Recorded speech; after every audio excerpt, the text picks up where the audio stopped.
Now, once upon a time, I actually went on a crash diet. My goal was to get to a certain weight. I took extreme measures. I got to that weight, okay? Now, when I got to that weight, I wanted to celebrate, and I celebrated hard. And all of a sudden, a few months later, I regained all the weight. The same thing happens whenever you go on a crash budget, where you want to get to a certain goal, you take extreme measures, you save all the money, and then all of a sudden, once you achieve it, well, now you want to celebrate, and you might usually end up spending that money like I did. Now, I made a lot of mistakes early on with my budget, so I'm going to make sure in this video I'll tell you the top 5, so this way you don't make those same mistakes. Now, if you guys don't know me, my name is Tommy Bryson, and on top of that, I post videos from Monday to Friday, so make sure you subscribe and hit the bell so you get notified, because it's not just about budgeting, but it's also about making money. On this channel, I have a little bit of everything. Now, the first mistake I made, believe it or not, was actually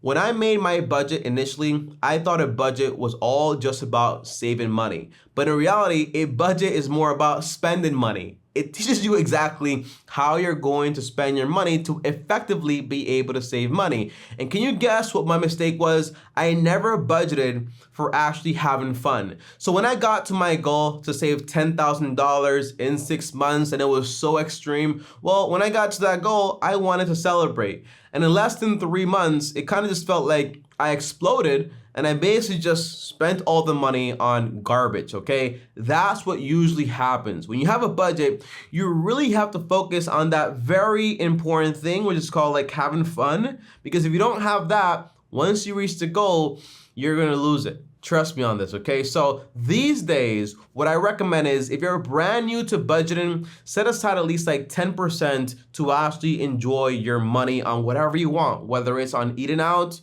buying something you want, whatever it is, okay? Even like a long-term vacation, whatever. Now, that's not efficient. As you actually get better at budgeting, you can lower this number until you actually get to 5%. So these days, I set aside like around like $40 to $80 every single week, and I use that money to have fun. Going out with my friends, eating out, going out to places or whatever I want to do, or even buying like Nintendo Switch games or being on Amazon shopping for things, okay? This way, I never feel like I'm exhausted of saving and investing.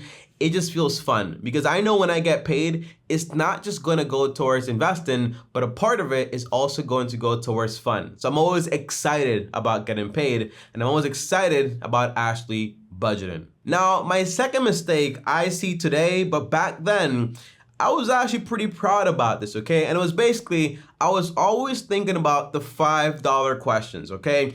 What are the small things where I can save the most money? So when I went to Chipotle, I didn't get any guac. And I was so miserable because I was like, I love guac, okay? But for the most part, I try to cut all the small things out of my budget, but I didn't really understand that when it comes to a budget, you really want to save money on the big things. Those are the big factors you actually want to focus about, and then worry about the little things later. Here's some examples, okay? What's a massive thing in a budget? Well, you have 4. You have shelter, utilities, groceries, and transportation. If you go from spending 40% on rent to 30% on rent of your income, that saves you a bunch of money. So moving out makes a big difference, okay? If you go from basically spending $400 a month on food to $200, that makes a big difference. If you save money on your phone bill, your utility bill by canceling subscriptions, that makes a big difference. If you go ahead and sell your car that you've been paying $700 for every single month, that makes a big difference. My point is, you really want to focus on the big things that are taking up most of your money, not keep asking, hey, well, I don't want to spend $5 anymore on my latte over at Starbucks when you're overspending on rent by like $1,000 a month, okay? That's the idea. Worry about the big things, not the little things, okay? Then you can kind of say like, okay, so I got this intact here. I have these little things here, but I don't really care. I'm still gonna go ahead and buy my guac when I go to Chipotle. That's the idea. Don't ask $5 questions. ask the big questions. Where are the big savings in my budget? And it's usually in those big four. Now, number three, guys, which is a mistake that a lot of people kind of like overlook, and so did I, was basically you eat your savings, okay? So let's say, for example, I know, sounds crazy, but let's hear me out, okay? Let's say, for example, you make $4,000 a month, right? And I told you, instead of spending 40% of your money on rent, which is about like $1,600, how about you only spend about like 30%? That would make it $1,200. So if you minus $1,600, which is what you spend right now, and you move and you basically only spend $1,200, well, now you're actually saving about $400 per month. If you go from eating out every day and you're saving like $200 extra on your grocery bill or whatever, well, that's awesome. But most people, they use those savings to spend it somewhere else. That's not what you actually want to do. What you want to do with those savings is you actually want to invest it. Now, imagine, for example, you said, well, I'm going to grab those $400 a month I'm saving and I'm going to invest it every year. Now, just for fun, I actually ran the math here on my computer. Now, here it is right here, guys. This is actually pretty interesting, and I actually love this, okay? So overall, if on year one, you start off with $0, and you basically invest per month $400, at the end of the year, you would have invested $4,800. Then that basically means if you make a 10% return, that will be around $480. If you take 5%, right, for yourself, that means you can actually take $240, okay? That is you taking a portion of the profits, not a portion of your actual savings. That's awesome. Now, at the end of the year, you actually end up with about $5,040. So that means your savings still grew and you still took out money. That's awesome, okay? Now, by year 5, you have about $21,000 if you continue this road. And then you go from taking out $240 every single year to taking out about $1,326. That's awesome. Now, by year 10, you have about $55,000. And just for fun, guys, here, okay, if you actually make it to year 30, you go from having $0 to having $314,000, and you take out every single year about $15,000. That is awesome. Now, you might be asking me, Tommy, do you recommend I actually do this, that I actually invest my savings, take out a portion of the profits every single year to live off and have fun, and this was actually more bearable? The answer is I don't recommend that, and here's why.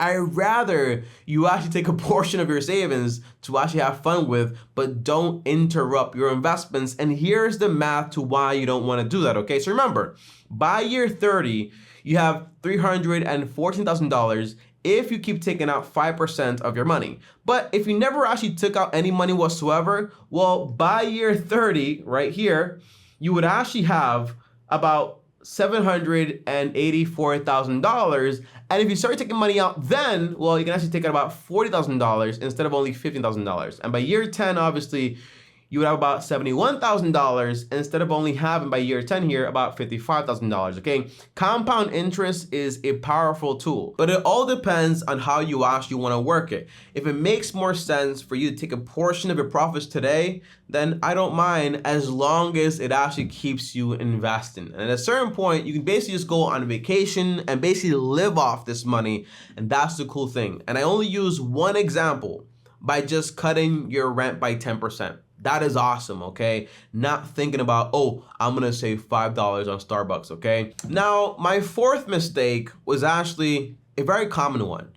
And it's basically, you start to lose focus when things are going well, okay? So for a few months, you have a solid budget, it's working, you're saving, you're investing, and you're like, you know what? I don't need a budget anymore. I'm pretty good. I'm fine. I'm healthy. I'm good financially. I'm not going to continue using it. And that's basically just false confidence. You're still the same person with those same old habits, and these new habits are what actually keep you going. So the minute you stop budgeting and you lose focus, that's usually when you start to go back into your habits, and that's not what you want to do.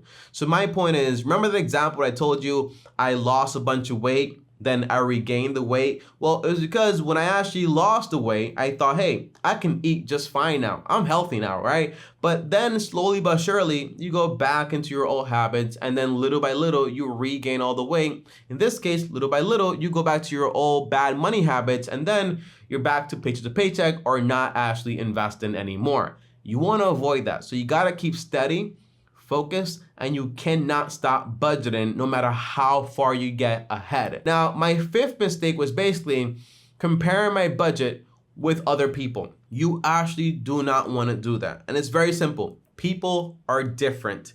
They have different goals and also different tolerances, okay? Some people might be able to tolerate a crazy crash budget for a longer period of time and then level out later, while if you try that, you'll just come down crashing and then basically give up and spend all your money. You don't want to do that, okay? So for me personally, when I was about 19 to 20, I was kind of crazy. I spent basically like $200 every single week to actually spend it on sneakers. Now, that was my budget then, and that was me trying to save money. But that worked perfectly because that got me in the game and in the door. So for me, that was awesome. Although today I'm like, that's pretty crazy. And then from 21 to 22, I saved so much money to the point where I obviously stopped buying sneakers, but I even started to cut my own hair. That's how crazy I got about saving money. But it was a slow process. Then from 23 to 24, I was saving about 95% of all of my income, okay? Because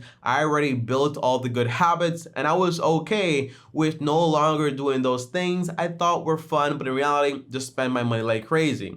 And then from about like 25 to 26, I have a lot more fun these days with my money, and it's a lot more enjoyable, and it's not just about saving and saving and saving. So in different levels, different factors of your life, you're going to require different budgets. So it's very important you actually know where you're at and use the right budgets. I always recommend when you're first getting started with a budget, you want to make it as tolerable, as easy, as fun to use as possible. This way, as you build along, you get to know how it works, you're able to actually cut back even more, but later on. Because if you start right ahead, going crazy, cut this, cut that, cut this, cut that, you might win, but the odds are you're probably going to crash, and you want to prevent that. Guys, as always, thanks for watching. These are 5 mistakes I made very early on, and I hope you actually don't make them, okay? So, as always, like this video, and also subscribe, and comment down below the word budget so I know you actually made it all the way to the end of this video. All right, peace out, long-term team out. Up here is another video, and up here is my face. As always, long-term team out.